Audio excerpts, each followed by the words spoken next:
Halo Malaysia, selamat pagi, salam sejahtera Malaysia. Malaysia kita punya, cintai Malaysiaku, kita jaga kita. Sebelum kita mulakan berita hangat pada hari ini, untuk anda yang baru pertama kali, silalah untuk sudi tekan butang subscribe, like dan share. Sila juga tinggalkan komen anda kerana setiap komen anda amatlah dihargai. Berita hangat hari ini daripada channel ini, Denyut nadi suara rakyat bergema terus-menerus di dalam channel ini. Setiap hari kita membawakan berita-berita terbaru yang pastinya dinantikan oleh seluruh rakyat Malaysia. Kita akan mulakan berita kita. 1, 2, 3. Berita mula sekarang. Salam sejahtera Malaysia. Berita terkini dipetik daripada bharian.com.my. Sebentar tadi tuan-tuan dan puan-puan yang dihormati sekalian, kita sudah mengetahui keputusan untuk kes rasuah sebanyak 40 pertuduhan yang telah dihadapkan kepada Presiden UMNO dan Pengerusi Barisan Nasional Datuk Seri Dr. Ahmad Zahid Hamidi, yang akhirnya mahkamah telah membebaskan dan melepaskan beliau. Berita ini dipetik daripada bharian.com.my bertarikh 23 September 2022, tajuk berita Najib kembali ke penjara Kajang. Sejurus selepas Datuk Seri Dr. Ahmad Zahid Hamidi mengetahui keputusannya, dikabarkan dan disahkan Najib telah kembali ke penjara Kajang. Kuala Lumpur, bekas Perdana Menteri Datuk Seri Najib Tun Razak diberi pelepasan untuk dihantar semula ke penjara Kajang selepas menjalani pemeriksaan dan rawatan di Hospital Rehabilitasi Ceras HRC di sini. Perkara itu telah disahkan HRC melalui satu kenyataan bahawa pihaknya telah memberikan pelepasan perubatan dan membenarkan Najib Razak dihantar semula ke penjara Kajang. Katanya, bekas Perdana Menteri itu menjalani beberapa pemeriksaan dan rawatan rehabilitasi sepanjang tempoh ditempatkan di fasiliti berkenaan. Mengulas lebih lanjut, SRC memaklumkan pakar perubatan rehabilitasi HRC mendapati tahap kesihatan Najib kini dalam keadaan yang baik. Kata kenyataan itu, beliau iaitu Najib Razak juga diberikan tunjuk ajar oleh jurupulih perubatan fisioterapi HRC dan boleh menjalani latihan teknik senaman secara kendiri. Tambahnya lagi, pakar perunding berkaitan juga mengadakan sidang keluarga bersama beliau dan ahli keluarga terdekat di mana mereka dimaklumkan situasi terkini keadaan kesihatan serta pelan pemantauan kesihatan beliau. Pakar perunding perubatan dari Hospital Kuala Lumpur dan HRC telah memberikan pelepasan perubatan dan membenarkan beliau dihantar semula ke penjara Kajang, katanya melalui satu kenyataan pada hari ini. Dan Kementerian Kesihatan Malaysia KKM juga berkenan keadaan Najib yang mendapatkan rawatan rehabilitasi serta pemantauan lanjut di premis terbabit sebelum ini. Sebelum ini, Menteri Kesihatan Khairi Jamaluddin menafikan Kementerian Kesihatan Malaysia KKM memberikan layanan istimewa kepada bekas Perdana Menteri itu dengan menempatkannya di SRC. Sebaliknya, Khairi berkata, ahli Parlimen Pekan itu akan dihantar semula ke penjara Kajang untuk menjalani hukumannya selepas doktor dan pakar mengesahkan beliau sudah boleh dibenarkan keluar. Dalam pada itu, HRC berkata, bersesuaian matlamatnya, pihaknya akan terus komited dan terus memberikan perkhidmatan bagi memastikan pesakit dirawat di institusi fasiliti berkenaan dapat mencapai tahap potensi yang optimum dan membolehkan seseorang individu mencapai tahap kefungsian yang maksimum. Tahniah diucapkan kepada Datuk Seri Najib Tun Razak yang sudah kembali sihat dan telah pun dimasukkan semula ke dalam penjara Kajang. Marilah kita bersama-sama berharap semoga Najib Razak terus sihat dan dapat menghabiskan masanya untuk berada di penjara Kajang seperti banduan-banduan yang lain juga. Denyut nadi suara rakyat bergema di channel ini. Jangan lupa tekan butang subscribe, like dan share. Kita jumpa lagi. Bye-bye.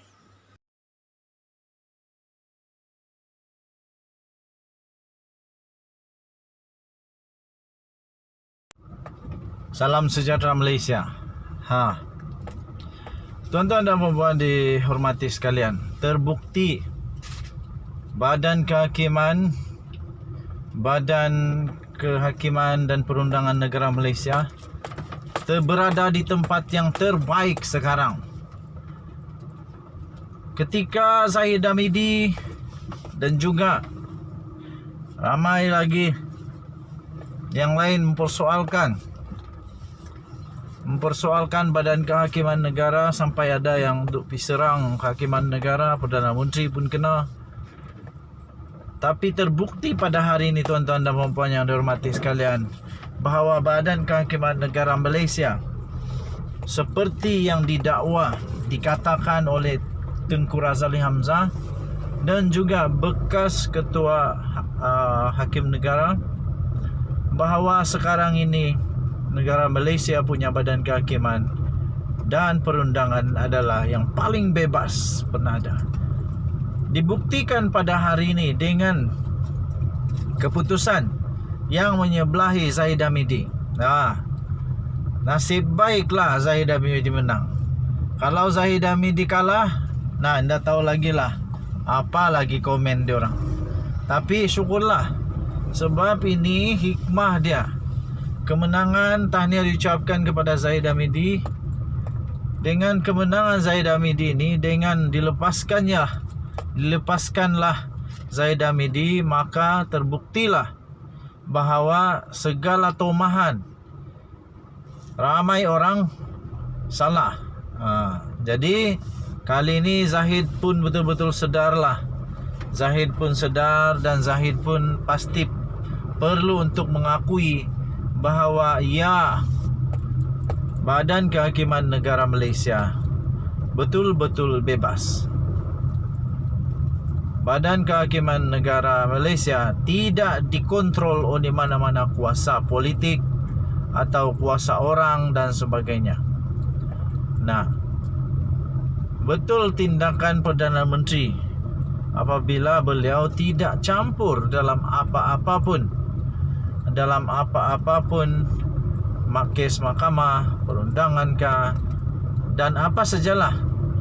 Apabila hari ini dibuktikan tanpa sebarang campur tangan, tanpa sebarang gangguan, tanpa sembarang apapun yang dilakukan, kalau keadilan muncul, tetap kebenaran akan menang. Hari ini kebenaran, Zahid Hamidi menang. Tahniah. Dan nasihat pula kepada semua penyokong-penyokong yang tak menyokong Zahid Hamidi.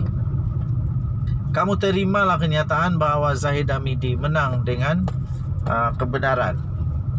Saya fikir hakim yang arif lagi bijaksana telah membuat keputusan terbaik. Jadi kamu pun janganlah meroyan pula. Jangan pula kamu ikut teladan orang-orang yang tak puas hati dengan mahkamah. Tenang-tenang saja. Kita patut ucap tahniah kepada Zahid Hamidi. Walaupun begitu, tuan-tuan dan puan-puan, ada satu lagi kes Zahid Hamidi. Yang ini 40 pertuduhan.